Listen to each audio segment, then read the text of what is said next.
10 ఏళ్లు ఇరాం లేకుండా కరెంటు వచ్చింది. బోరు వేస్తే పొలం మొత్తం తడిసే వరకు నడుస్తుండే. కరెంటు పోతుందేమో అన్న ముచ్చటే లేదు. ఇప్పుడు కరెంటు ఎప్పుడు వస్తుందో ఎప్పుడు పోతుందో తెలవడం లేదు.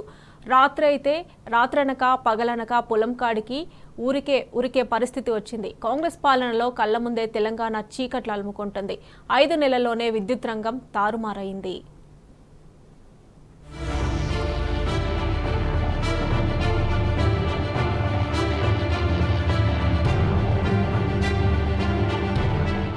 అంధకారాన్ని చీల్చిన కాంతిరేఖలు కనుమరుగైనాయి. వెలుగు జిలుగుల రాష్ట్రాన్ని మళ్లీ కరెంటు చీకట్లు కమ్ముకున్నాయి. అప్రకటిత కోతలు మొదలైనాయి. సబ్ స్టేషన్లు ధర్నాలతో దద్దరిల్లుతున్నాయి. ట్రాన్స్ఫార్మర్లు పేలుతున్నాయి. మోటార్లు కాలుతున్నాయి. పంటలు ఎండుతున్నాయి. జనం మళ్లీ ఇన్వర్టర్లు కొంటున్నారు. పారిశ్రామిక వాడలు వణుకుతున్నాయి. ఇన్వెస్టర్లు వాపస్ పోతున్నారు. ఇది రాష్ట్రంలోని తాజా పరిస్థితి.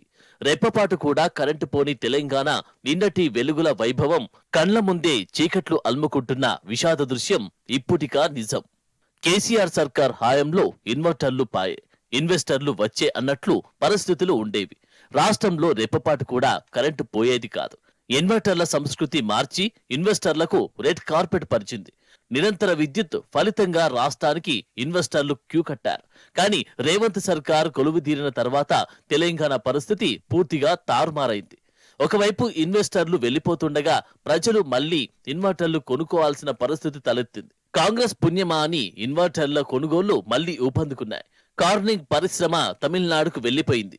5-6 కంపెనీలు గుజరాత్ కు పోతున్నాయని సాక్షాత్తు సీఎం రేవంత్ రెడ్డి పలు సభల్లో వెల్లడించారు.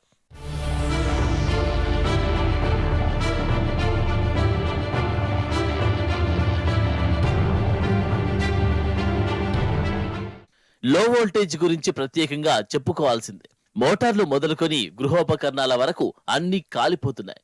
ఆఫ్ కరెంటుతో అవస్థలొచ్చి పడ్డాయి. ఇంతకాలం గిరాకీ కరువైన మోటార్ వైండింగ్ షాపులకు గిరాకీ పెరిగింది. మోటార్లు కాలుడు, బావుల్లో నుంచి పైకి గుంజుడు, మెకానిక్ షాపుల్లో పడిగాపులు పడే స్థితికి రైతుల పరిస్థితి దిగజారింది.